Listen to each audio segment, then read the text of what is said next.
फुले वाड्याला भेट देताना MPSCची तयारी करणारे काही विद्यार्थ्यांशी भेट. काय होतं की त्यांनी हा पैसा समाजालाच वाटला, स्वतःसाठी काही ठेवलं नाही.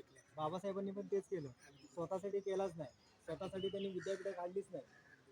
केली ती कोणासाठी? विदर्भामध्ये त्यांनी काय केली की तिथं मुलं खूप अशिक्षित आहेत, तिथे शिक्षित व्हावं, बरोबर आहे ना. म्हणून त्यांनी विदर्भामध्ये पहिलं शिक्षण. आणि बाबासाहेबांनी काय केलं, इंग्रजीमधूनच सगळी पुस्तकं प्रकाशित केली.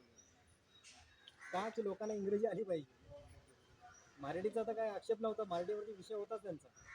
तर मराठी फक्त कसं आपल्याला म्हणजे समजण्यासाठीच होती मराठी, पण त्याच्या पुढे पण त्यांचा अभ्यास असायला पाहिजे.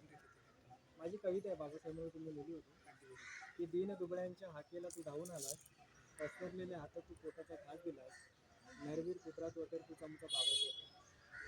श्वास रोखून होतो तेव्हा लाताला बुक्क्यांचा प्रचंड मार खातो, तेव्हा तू त्याच क्षणी रोखलास, धम्मवीर पुत्रा तू तर तू चमचा बाबासाहेब. चवदार सोजवळ तळ्याची तू तहान मागवलीस, तथागत भगवान बुद्धांची पहिली पायरी चढवली. दिनांचा वाली तू, शोषितांचा राजा तू, कर्मवीर पुत्रा तू अखेर तू चमचा घेऊन राहिला. म्हणजे हा सगळं हे आहे म्हणजे ते स्वतः न्यायचे तिथे. हे माझ्या रेफरन्समध्ये आलेले आणि इतकं भावलं मला, खरंच खूप भावलं.